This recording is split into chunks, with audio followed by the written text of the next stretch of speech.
Assalamualaikum warahmatullahi wabarakatuh. Salam sejahtera untuk kita semua, sahabat sekolah penyelenggara pemilu ad hoc dimanapun Anda berada dan yang berbahagia. Bertemu kembali dengan saya Muhammad Abdul Karim Mustafa, Ketua Bawaslu Kabupaten Sleman dalam materi kehumasan. Pada bagian ini saya akan menyampaikan materi jurnalistik tingkat dasar, di mana intisari dari jurnalistik tingkat dasar ini bagaimana kita bisa menulis kemudian dibaca oleh orang lain. Mari kita simak bersama-sama materi saya secara lengkap pada kesempatan yang baik ini. Sahabat sekolah penyelenggara pemilu ad hoc yang berbahagia dimanapun Anda berada, mari kita ikuti pembelajaran kita terkait dengan jurnalistik media. Bagaimana agar menulis itu jadi bacaan semua orang. Yang pertama adalah menyampaikan seluruh informasi publik secara periodik terkait dengan tugas pokok fungsi seperti website dan blogspot. Kemudian yang kedua adalah rilis dan pemberitahuan ke media publik terkait dengan media cetak, media elektronik maupun media visual. Yang ketiga, mencantumkan alamat media sosial resmi di semua materi Bawaslu, menyampaikan secara cepat kegiatan yang ada di Bawaslu. Ingin tulisan kita muncul di media, tentu kita punya kiat-kiatnya dan bagaimana kita mengenal jurnalistik media. Jadi media itu adalah pilar keempat demokrasi, memiliki posisi strategis dalam informasi massa, pendidikan kepada publik sekaligus menjadi alat kontrol sosial. Dan yang terakhir adalah penguasaan opini terhadap media adalah penting untuk menciptakan persepsi publik. Jenis media yang secara mainstream kita bisa ketahui ada koran, radio, televisi, dan daring. Adapun yang berupa non-mainstream adalah sosial media, mesin pencarian, dan kanal video. Menulis berita, bentuk tulisan non-fiksi berdasarkan peristiwa faktual, aktual, dan penting. Bisa kita contohkan, KPU jumlah pemilih tetap pemilu 2019 capai 192 juta. Ini contoh berita yang faktual. Kemudian pemerintah dan DPR sepakat pilkada digelar 9 Desember 2020. Ini berita aktual. Bagaimana kita kemudian bisa membuat berita? Harus terpenuhi unsur berita. Harus fokus, fakta, mempunyai nilai berita, terpenuhi unsur 5W dan 1H, kemudian sumber berita, kejelasan, serta etika. Lalu kemudian bagaimana melihat nilai berita atau news values? Tidak semua peristiwa dapat ditulis sebagai berita. Untuk bisa menjadi berita, suatu peristiwa harus memenuhi nilai berita atau news values. Kebaruan atau timelines, pengaruh atau impact, relevansi, konflik, popularitas, emosi, ketidakwajaran, dan kedekatan atau proximity. Contoh dari nilai berita kebaruan adalah media terkait dengan pemberitaan Bawaslu, Oso dapat dilantik jika mundur dari pengurus partai.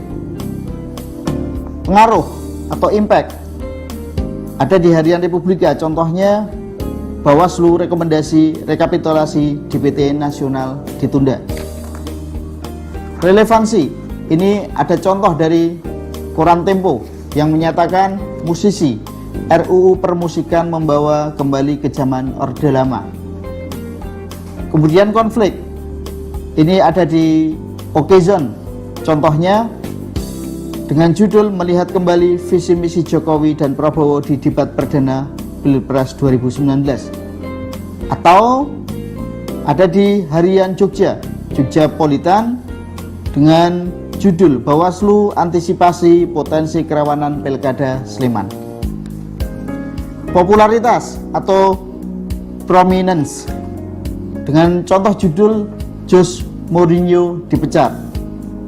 Atau juga bisa nilai berita itu berdasarkan emosi atau human interest. Salah satu judul di koran Jogja juga, wanita Kerawang berbobot 148 kg dirujuk ke RRHS Bandung. Kemudian unsur berita yang lain adalah kedekatan atau proximity, Ada contoh berita, 23 anggota Panwaslu meninggal dunia saat bertugas. Kemudian contoh yang lain, Heri Handani, anggota Bawaslu Kota Tangerang meninggal dunia. Kemudian bagaimana kita menyiapkan peliputan dan rilis? Kita harus belajar. Bagaimana cara belajarnya? Cari tahu kegiatan atau isu yang akan diliput. Kedua, baca undang-undang atau peraturan perundang-undangan yang mendukung. Ketiga, browsing bahan yang relevan dengan kegiatan atau isu. Dan yang terakhir adalah baca term of reference atau TOR kegiatan. Bicara persiapan, tentu kita punya persiapan yang lain. Di antaranya adalah siapkan alat, perekam, kamera, buku catatan, kendaraan ataupun penunjang yang lain. Kemudian yang kedua adalah datang in time. Dan yang terakhir adalah sesuaikan posisi untuk merekam, memotret atau mengambil video, serta sesuaikan dengan jenis tulisan kita. Bahan berita kita semua sudah tahu, harus ada unsur yang meliputi 5W+1H, what, who, when, how, why, dan where. Ini semua mencakup terkait dengan peristiwa, wawancara, dan data.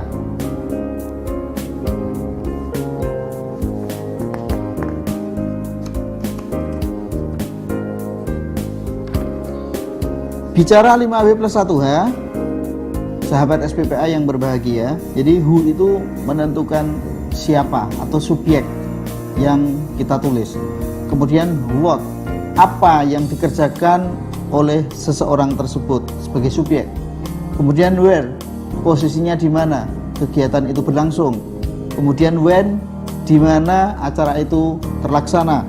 Dan why, mengapa hal itu dilaksanakan, serta how, bagaimana proses itu terjadi.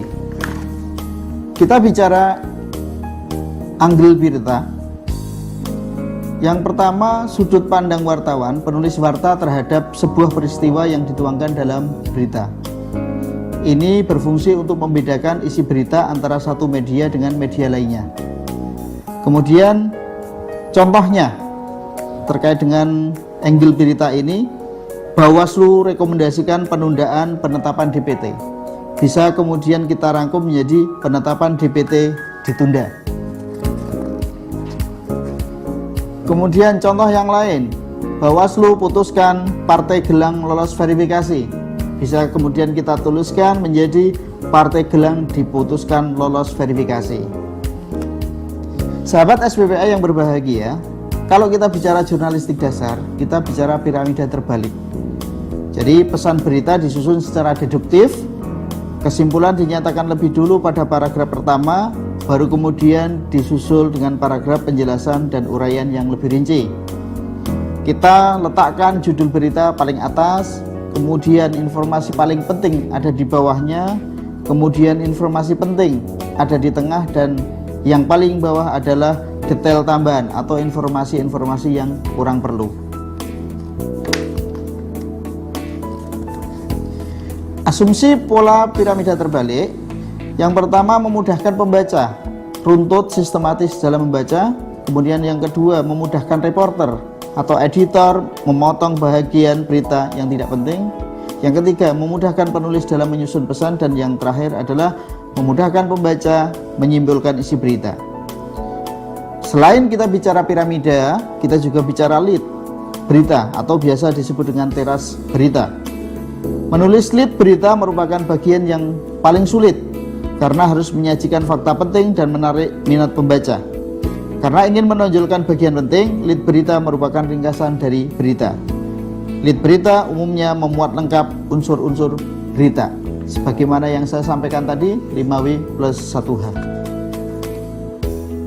Lead berita maksimal ada 35-40 kata dan sebaiknya diawali dengan unsur who atau siapa, melakukan atau mengatakan, what atau apa. Sesuaikan dengan struktur penulisan dengan kaidah bahasa Indonesia yang baik, subjek, predikat, objek, dan keterangan atau SPOK. Contoh yang bisa kita lihat dalam slide ini, Bawaslu Sleman mengklarifikasi caleg DPRD Kabupaten Sleman, Dapil 5, Gaping Melati, Tono, Senin 21 Januari 2018. Tono diduga melakukan pelanggaran kampanye dengan membagikan sembako pada kegiatan kampanye. Bawaslu adalah subjek dengan unsur beritahu, kemudian mengklarifikasi ini menjadi predikat atau what, kemudian informasi terkait dengan caleg DPRD Kabupaten Sleman Dapil 5 Gaping Pati Tono ini sebagai objek, dan Senin 21 Januari 2018 sebagai keterangan waktu atau when. Tono sebagai subjek, kemudian diduga melakukan sebagai predikat pelanggaran kampanye, objek dengan membagikan sembako pada kegiatan kampanye, keterangan cara. Ini semua bisa kita ketahui dengan unsur berita why, mengapa hal itu terjadi. Kemudian kalau kita bicara isi berita, sahabat SPPA yang berbahagia, isi berita merupakan detail informasi yang ingin disampaikan dalam sebuah berita. Ditulis setelah lead berita, kemudian dalam cara penulisannya sebaiknya disusun dalam paragraf-paragraf pendek yang berisi 3 hingga 5 kalimat saja. Dan yang terakhir, usahakan agar setiap paragraf hanya berisi 1 ide saja. Kemudian kita bicara akurasi berita. Sahabat SPPA, berita menjadi akurat bila tepat menyebutkan nama, gelar, atribusi atau jabatan, serta usia. Tepat juga dalam mengutip pernyataan narasumber, tepat menyebut nomor dan judul regulasi, dan menyebut sumber berita pada kesempatan apa pernyataan itu disampaikan oleh narasumber.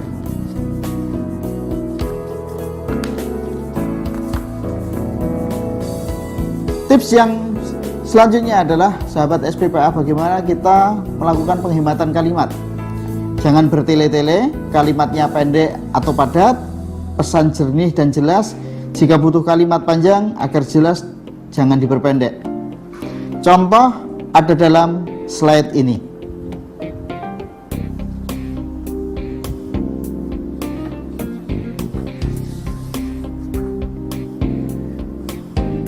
Kita bicara parafrase, sahabat SPPA. Tulis ulang kalimat atau yang disampaikan narasumber menjadi kalimat yang lebih mudah dimengerti oleh khalayak. Mengubah kutipan jangan sampai mengubah makna. Contohnya ada dalam slide ini. Selanjutnya teman-teman sahabat SPPA yang berbahagia, tips selanjutnya kita menulis berita adalah gunakan bahasa yang baik. Seringkali narasumber menggunakan istilah asing. Jika sudah ada padanannya dalam bahasa Indonesia, terjemahkan ke dalam bahasa Indonesia yang baik dan benar. Contoh, netizen, maka gunakan bahasa dengan warganet. Lonceng, kita gunakan bahasa peluncuran. Database, kita gunakan bahasa pangkalan data. Install, kita gunakan bahasa pasang. Dan lonceng, kita gunakan bahasa peluncuran. Yang selanjutnya sahabat SPPA, ketika kita menulis berita maka carilah judul yang menarik. Judul berita umumnya ditulis dengan menghilangkan bentuk awalan atau imbuhan. Contoh, Bawaslu raih penghargaan keterbukaan informasi. Judul harus menceritakan intisari berita dalam bahasa yang ringkas dan padat. Judul harus ditulis dalam bahasa bentuk kalimat aktif. Kepala berita secara ketat harus membatasi diri pada fakta-fakta dalam berita atau dalam cerita. Segala sesuatu yang bersifat pendapat atau opini, komentar, atau ulasan harus dibuang dari kepala berita.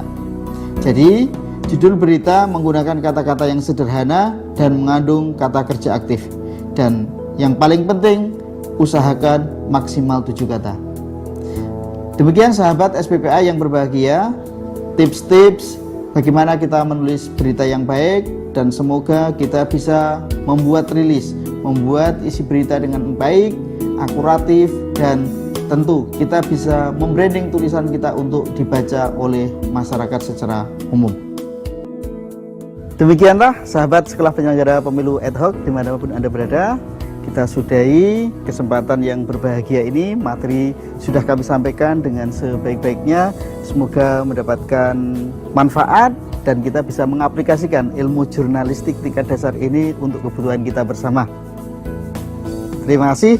Assalamualaikum warahmatullahi wabarakatuh.